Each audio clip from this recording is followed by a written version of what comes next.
My name is Julia. I'm 27 years old and I work at a small interior design firm in Seattle. My job is busy, but I love it. It's one of the few things in my life I get to choose for myself. The rest, well, I barely have a voice in my own family. I have an older sister named Melissa, 4 years older than me. She's married and has 3 sons. Triplets, all 6 years old. Melissa is the kind of person who makes the whole world revolve around her, and for some reason my parents think that's perfectly reasonable. As for me, I'm always the backup plan.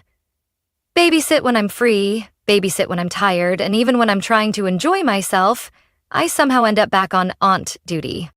Last year we had a family vacation at the Oregon coast, a trip I had really looked forward to. I had requested time off work early, excited to take walks on the beach, check out seaside coffee shops, and especially visit an art exhibit I had missed for years. My mom said she'd book the hotel for the whole family, and that this time I'd actually get to relax. Sounds great, right? But when we got there, I found out I'd be sharing a room with the 3 boys, while Melissa and her husband had their own suite with an ocean view balcony. I barely had time to react before my mom handed me the key and smiled. "The boys love you, Julia. They won't be any trouble." No trouble? That first night, one cried over a missing teddy bear. Another ran circles looking for the TV remote. And the third asked me 5 times if he could have snacks at midnight. I was exhausted and barely slept. I lay awake in a pitch-dark room, listening to heavy breathing and little snores, wishing I could vanish. The next morning, I tried to get just 1 hour to visit the exhibit, the one thing I truly wanted to do on this trip. But as I finished getting dressed, Melissa texted me, "Where are you going? Josh is about to head out. Can you watch the kids for a bit?" That bit turned into nearly 3 hours. When I spoke to my mom about it, she gently said, "You're staying for free, sweetie. It's only fair you help out a little." I wanted to scream. Free? I wasn't mooching off anyone. I have a job. I'm independent. I paid for my own bus ticket and I took PTO just to be here. But every time I tried to push back, I was met with disapproving stares. I felt like a stranger in my own family. That entire trip, I only made it to the beach once, while Melissa posted daily photos from spas, cafes, even a foot massage place. And me?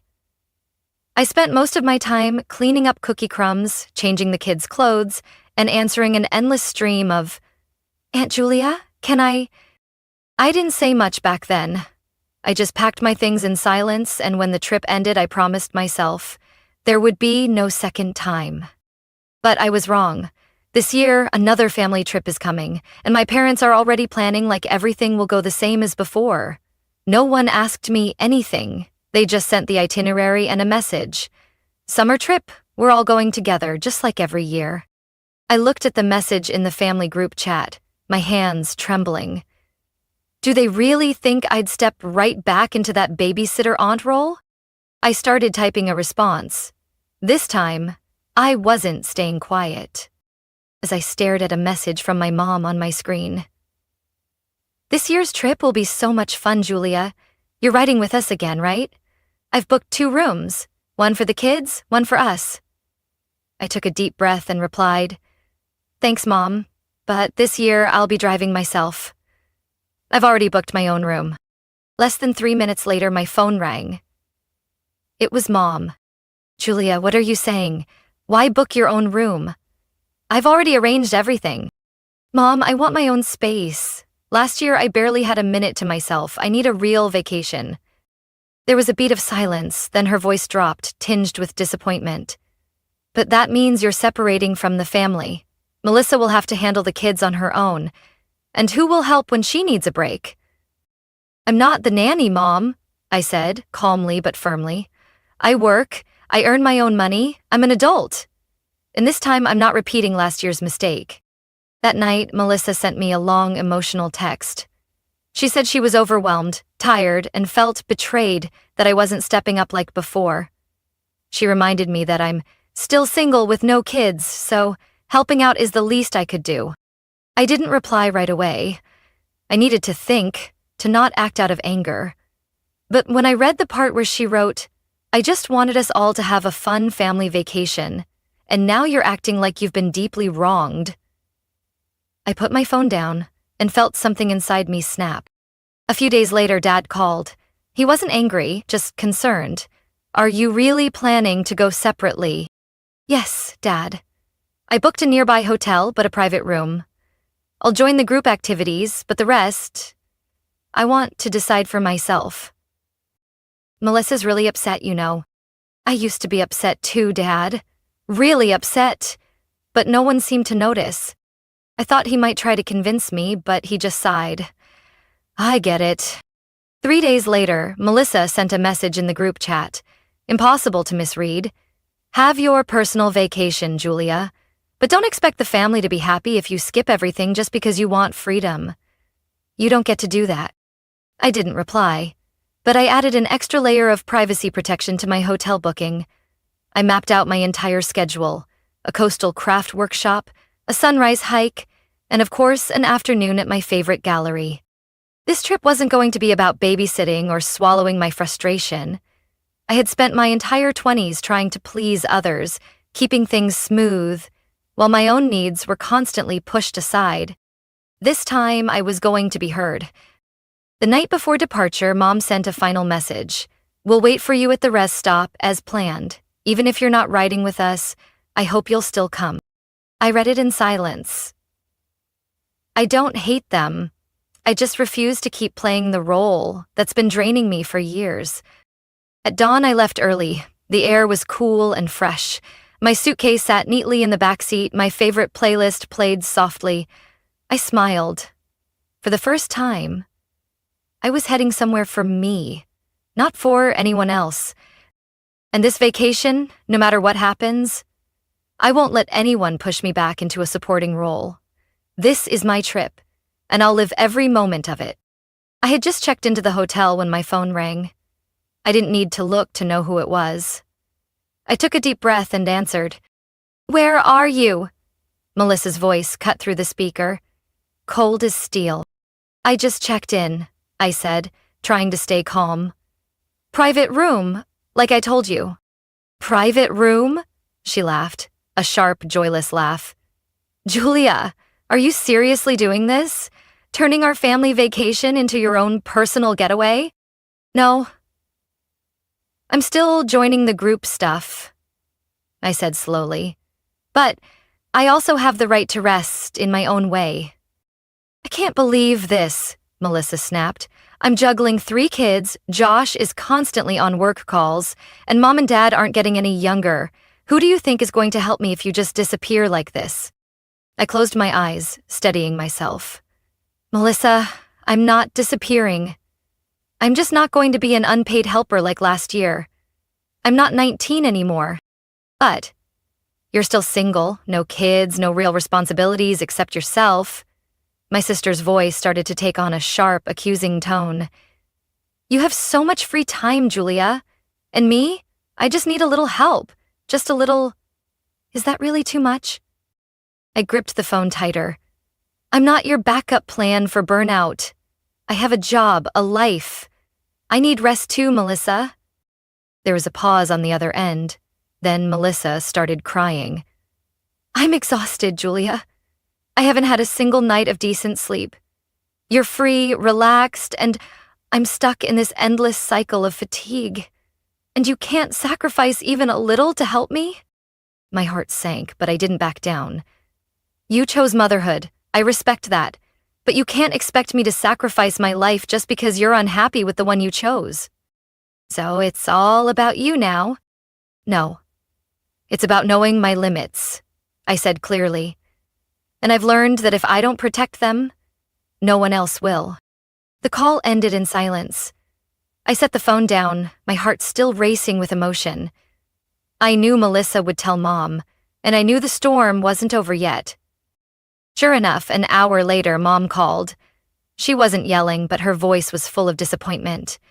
Julia, what are you doing? Melissa is really hurt. Couldn't you be a little more flexible? Mom, I said slowly. Last year, I was as flexible as I could be. I gave up my time, my energy, my freedom. I didn't even sleep properly. And through it all, you never once asked if I was okay. You only asked if I could help Melissa." She was silent. "I love this family, but I'm tired of being the one everyone overlooks. If you only see me as a temporary fix for other people's problems, then I don't want that vacation." Mom sighed. "You've changed, Julia. I've grown up, Mom." I didn't know if they truly understood or just felt like I was rebelling, but I knew one thing for sure. This was the first time I hadn't backed down under family pressure. And whatever came next, I was no longer the person who said yes just to keep the peace. That night, I took a walk alone along the beach. The sunset lit up the sky in gold, the ocean breeze ran through my hair, and I felt a strange, peaceful clarity. I realized I might be upsetting people, but for the first time, I wasn't betraying myself. I had never thought I'd post anything personal online, especially not about my family, but after the call with Mom and Melissa's passive-aggressive texts, I felt suffocated. I needed to say something, not to vent, to clear my mind. So I created an anonymous Reddit account, went to a casual life stories subreddit, and wrote. I shared about last year's vacation, how I had to sleep with 3 kids while my sister got her own room. I explained how my family assumed I was available just because I wasn't married or a mom. I kept details vague, no names, no locations. At the end, I asked, "Am I wrong for wanting a real vacation for myself?" I didn't expect it to blow up, but within hours there were hundreds of comments. And most supported me. Some said I was too patient. Others said I should have drawn the line long ago. Many shared similar stories, where self-sacrifice was treated like duty and independence was seen as selfishness. I read every comment, feeling both relieved and sad. Relieved that I wasn't alone, and sad that so many of us had been pushed into side roles in our own lives. Then, the thing I never expected happened. Melissa saw the post. She called me at 6 a.m. the next morning while I was having coffee on my hotel balcony, watching the sunrise. "Did you write that?" she demanded, her voice sharp. I stayed calm. "You recognized it was me? How could I not? You think you're anonymous? You described everything in detail. Who wouldn't know it was about me?" "I didn't name anyone. But you made me a joke in front of thousands. Do you know how many people are calling me selfish now?" "I didn't make anyone say anything, Melissa," I said. "They're reacting to what they read. And what I wrote was the truth." There was a beat of silence, then she started crying. Not with hurt this time, but with fury. "You destroyed my image, Julia. You humiliated me in front of the entire world." I didn't answer, because what she cared about was image, not truth. For her, it was always about how things looked, never how people felt. 3 hours later, I got a message from Mom. "Did you really do that? You posted about our family online?" I typed back, "Yes, Mom. Because if I didn't speak up, no one would have listened." At first, she was angry. She said I was ungrateful and that I hurt my sister. But then she started reading. Not just the post, the comments too. The words from strangers. Clear, fair, unbiased. By that evening, she called again, her voice softer. "I didn't think people would see it that way. I thought you were exaggerating." "How many times have I exaggerated, Mom?" I asked. But no one listened until someone else said it. After that call, I didn't hear from Melissa again. But Dad called. He kept it brief. "Your mom and I just talked to your sister. We all need to have a proper conversation. But I want you to know, I'm sorry I didn't see it sooner." About everything. I was stunned.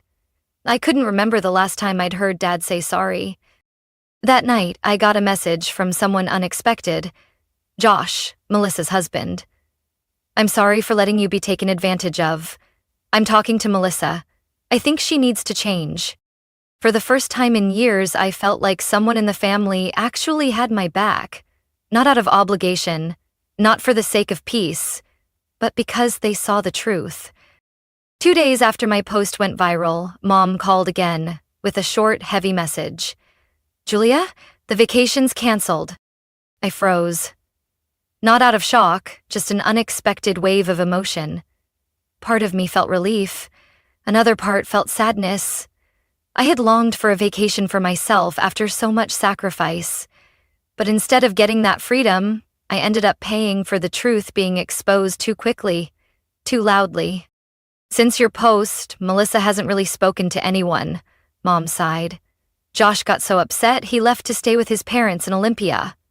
Your dad and we need time to reflect. That one sentence told me everything had escalated more than I imagined. That evening, I received a message from Josh. I'd like to meet in person, just you and me, not through Melissa, not through your parents. We met at a quiet cafe not far from my hotel. Josh arrived on time, looking tired, but his eyes were clear. None of the awkward avoidance I used to see at family dinners. Thank you for being brave enough to speak up, he said as soon as he sat down. I knew Melissa had control issues, but I didn't realize she was lying. I didn't even need to ask. I knew he meant about the money. I don't blame you, I said. But it's hard to believe you didn't notice. Josh shook his head. She told me she'd given you money. Even described it in detail. Cash, in an envelope, left on the kitchen counter. Every time I asked, she had a reason. I gave a dry laugh. If there was an envelope, it must have been meant for someone else. I checked the bank statements and asked Melissa directly. She admitted she only gave you money for pizza a couple of times. The rest, she kept. I nodded, no longer angry, just deeply disappointed. I love Melissa, Julia, but I won't let her walk all over you just because you speak up less. I looked him straight in the eyes. So, what are you going to do? Make her apologize, properly, and pay you back everything she owes. I didn't answer right away. My mother's words echoed in my mind. In a family, we have to be the one who bends. But what I was doing wasn't because I didn't love my family. It was because I finally chose to love myself. The next morning, Melissa showed up at my hotel. Her eyes were red, and she was holding an envelope. Josh stood behind her, arms crossed. I'm sorry, she said, voice so soft it was barely audible. For taking advantage of your kindness. For lying. And for turning a family vacation into a stage to control you. I stayed silent. She handed me the envelope. This is the money I owe you. Every cent. Josh made me recalculate all of it. I didn't open it. I just looked at her and asked, do you think things can ever go back to the way they were? She shook her head. No. And I think maybe that's a good thing. I felt the corners of my mouth lift slightly, unsure if it was a smile or something more bittersweet. I need help, Melissa added. Josh asked me to start seeing a therapist. I agreed, but I'm not sure I can fix everything. I responded slowly. You don't have to fix everything in one day. But if you can start by respecting other people, especially the quiet ones, that's already more than enough. Melissa nodded, and for the first time, she didn't look like the powerful older sister. She looked like a woman trying to find herself again after a long chain of mistakes. And the vacation, though it didn't go as planned, gave me more than any beach, party, or sunset ever could. It gave me clarity. It gave Melissa a mirror, and it gave my whole family a chance to change, or at the very least, to begin learning how. 3 weeks after the first vacation was canceled, I got a call from Dad. He didn't say much, just gently offered, Julia, your mom and I would like to take you out to dinner, your favorite restaurant, The Pines, this Saturday. I hesitated for a second, then nodded, even though they couldn't see me. Maybe, after everything, we all needed a dinner with no arguing, no blame. Just a fresh start. That evening, when I walked into the restaurant, my mom stood up first and pulled out a chair for me. That had never happened before. Dad smiled, awkward like a small-town teacher who'd just fumbled his lecture. We're sorry, Mom said, even before the appetizers arrived. For minimizing your feelings. For giving you burdens that were never yours to carry. I looked at her, and for the first time she seemed smaller. Not in stature, but in the way she spoke. From the heart, not from her role as the adult in the family. "We're planning another trip," Dad added. "This time you can travel separately, stay separately, and join only the things you want to. No one will ask you to babysit, we promise." I asked, "What about Melissa?" Mom glanced at Dad, then said, "She's in counseling," Josh convinced her. "And honestly, she's beginning to realize she needs to change." I didn't respond right away. I thought of all the years I had compromised, shouldered responsibilities that weren't mine. Part of me still feared all these promises would disappear like morning fog, but another part of me wanted to try believing again. "All right," I nodded. "I'll go, but I'm driving myself, booking my own room, and if anyone tries to put me back in the aunt babysitter role, I'll leave, no warning." "We understand," Dad said, and Mom gave a small, quiet nod. A week later, the family group chat came back to life with a new name, Beach Trip Reset Version. Everyone tried to keep things light. Even Melissa only sent smiley emojis, no directions or demands like before. I quietly booked a hotel half a mile from the main place, close enough for dinners, but far enough to have my own space. On the morning of departure, I woke early, made coffee, packed the car, and left the city before sunrise. No one called to rush me. No texts from Mom asking, "Are you on your way?" No reminders from Melissa. For the first time, I felt like a true adult in my own family. When I arrived, I checked in and asked the front desk not to share my room information with anyone except law enforcement in case of emergency. The receptionist smiled kindly. "A lot of guests do that." "You're good." I smiled back. I had learned that setting boundaries isn't defiance. It's self-respect. That afternoon, we met at a seafood restaurant by the beach. Everyone was there. Melissa showed up with Josh and the boys, and for the first time, she brought a hired nanny. A young woman named Ava, cheerful, energetic, and clearly professional. "Thank you for coming," Melissa said. "With no strings attached." I nodded. Maybe, just maybe, something really had changed. Throughout the evening, no one mentioned last year. No one asked me to take the kids to the bathroom or help feed them. I sat next to Dad and told him about a design project I was doing for a boutique hotel. He listened attentively, like what I said finally mattered, as much as anything Melissa had ever said. When dinner ended, I quietly returned to my hotel. No one followed me, no one held me back, and when I opened my room door, I felt something I'd dreamed of for years. True peace. On day 2 of the trip, I woke up in my quiet hotel room, soft sunlight filtering through the curtains. I made coffee, turned on some light music, and sat on the balcony with a book I'd just bought. For the first time in years, my vacation didn't begin with someone yelling my name down a hallway or kids pounding on my door. Everything was still. After the hotel's breakfast buffet, I got a text from Mom.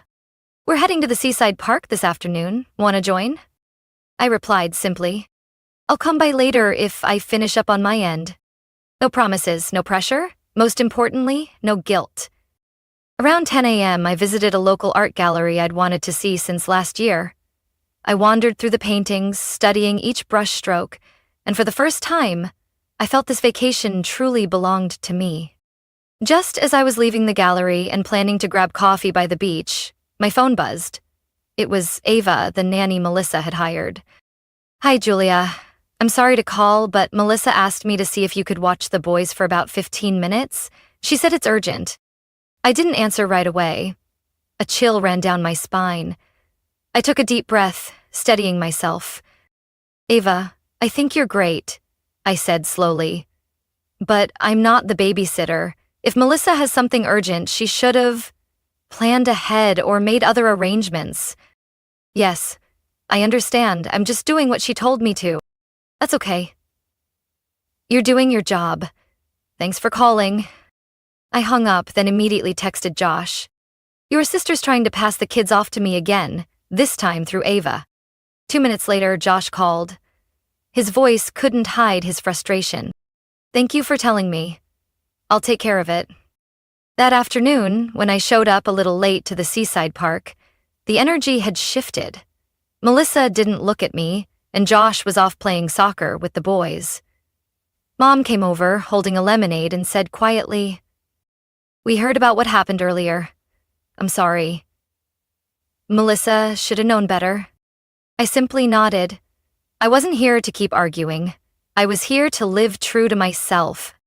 While the family rested under the shade of the trees, Melissa finally spoke up. No sarcasm, no complaints, just a simple sentence. "Thank you for not making a scene earlier." I looked at her, calm and steady. I don't need to raise my voice for someone to realize what shouldn't be done. "I've said enough." Josh nodded silently, a quiet confirmation. And from that moment on, no one brought up just a few minutes of help again. The following days passed peacefully. I took walks alone, visited seaside cafes, and even befriended a local artist who invited me to join her outdoor painting session. When the family had group activities, dinners, the aquarium visit, or a beach barbecue, I joined on my terms. Enjoyable, never forced. I wasn't avoiding them, but I also wasn't allowing myself to be pulled back into an old role. On the final day of our vacation, the whole family gathered on the beach, the sunset casting golden light over the waves. Melissa sat next to me, for the first time not glued to her phone or chasing after the kids. "You've really changed," she said softly, and I think I'm starting to learn to accept that. I smiled without saying anything, because I knew that real change doesn't come from promises. It comes from saying no, firmly, even when it's misunderstood. This vacation wasn't perfect, but it was the first time I felt truly free around my family. Not because they completely changed, but because I did first, and I held my boundaries. After the trip, I returned to my design studio and my usual rhythm. Everything slipped back into routine, but deep down, I knew something had changed for good. Not just for me, but for my family too. One weekday afternoon, while organizing drafts for a hotel project, I got a short email from Josh titled, "Update on Melissa." I opened it, not expecting what I read in the first few lines. "I took Melissa to her first therapy session this morning. It wasn't easy, but she didn't react like she used to. She listened." Josh shared that the therapist had said something that left both him and Melissa speechless. Being a mother doesn't mean losing your personhood, but it also doesn't give you the right to make others carry your responsibilities. According to Josh, Melissa cried through half the session when she realized how she had used motherhood as a reason to control those around her, especially me.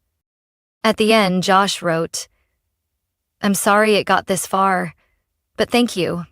If you hadn't stood your ground, Melissa might never have looked at herself." I didn't reply right away.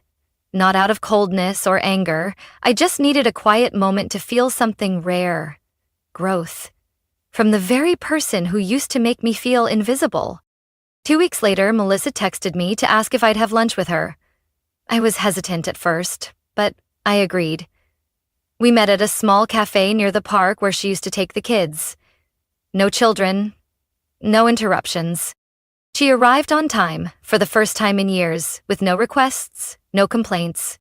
"I've been to 4 sessions so far," Melissa began, "and each time, I realize I've never really listened to anyone. Not Josh, not Mom and Dad, and especially not you." I let her speak.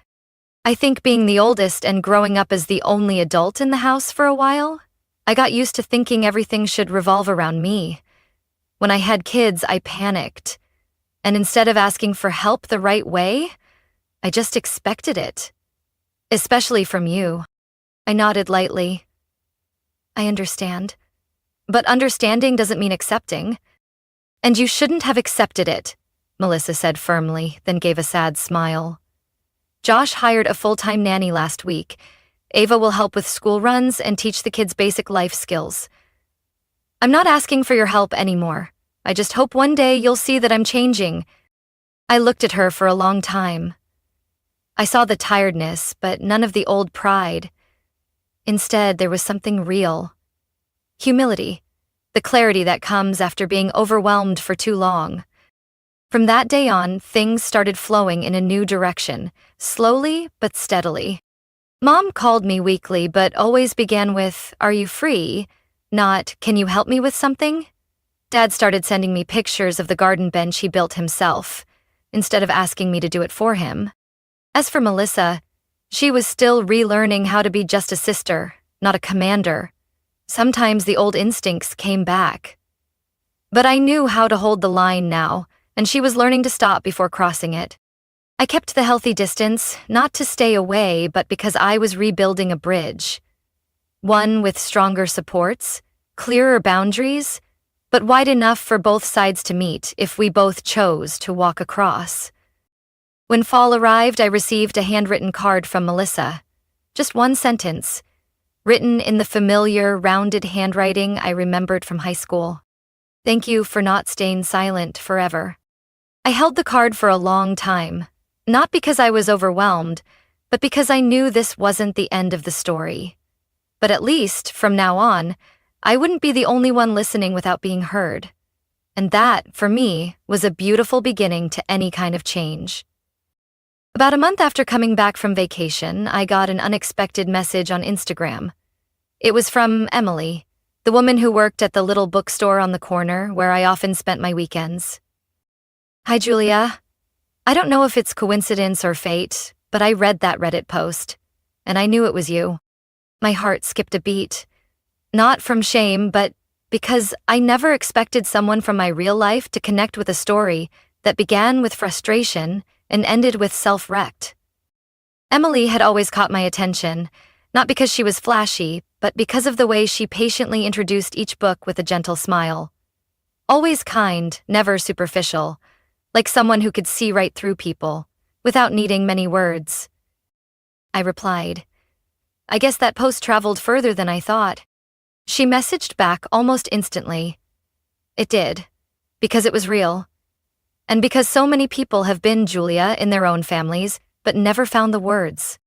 We made plans to meet the following weekend at an outdoor art exhibit downtown. Nothing formal, just two people walking side by side, talking about art, books, and the boundaries everyone should learn to set early on.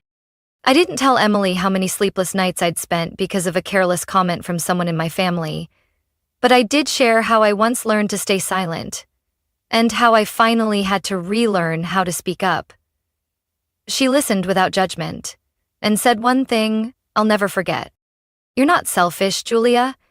You're just loving yourself, and there's nothing wrong with that." That's how my relationship with Emily began. Slowly. No pressure, no rush, no need to heal each other, just presence, listening, and mutual respect. As for my family, things are moving in the right direction, in their own way. Melissa continues therapy. Our conversations are no longer tense. One time, she even sent me photos of watercolor paintings she did in an art class. Instead of controlling, I'm learning to let go. Josh is more involved with the kids now. Every weekend he takes them out on his own, giving Melissa time to breathe, or just be herself for a bit. My parents, they've learned something powerful from my long silence. They don't send messages saying, "Can you help?" anymore. Instead, they say, "If you'd like to join us for dinner, we'd be happy to see you." It may seem small, but to me, it's a whole new way of breathing in a relationship that used to suffocate me. I still keep my own room whenever I visit. I still say no when I'm tired, and I still choose peace over pleasing everyone. One early autumn night, Emily leaned against my shoulder on the wooden bench in my backyard, the porch lights casting a soft glow around us. She turned and asked, "Do you think your family really gets it now?" I smiled and squeezed her hand. "They don't have to understand everything, as long as they respect it. And this time, I think they finally do." My story isn't a miracle. There's no dramatic transformation, no tearful finale where everything's fixed. But it's a real journey, where I learned to stand my ground and learned how to love others by first being kind to myself. And if someone asked me what changed a deeply rooted family dynamic after all those years, I'd simply say, I stopped saying yes to things that broke me, and I started living like I was worth it. My story isn't just about reclaiming the right to rest. It's a reminder that prolonged silence can become a burden. I used to be the easy one in the family, until I learned that love shouldn't come with unconditional sacrifice. Today, I have my own life, a healthy relationship, and a family that's slowly learning to love without control. I'm no longer the free babysitter. I'm myself, whole and independent. What do you think about Julia's journey? Was she too firm? Or did she finally do the right thing to protect herself? Share your thoughts below, and don't forget to follow the channel for more powerful stories about family and personal boundaries.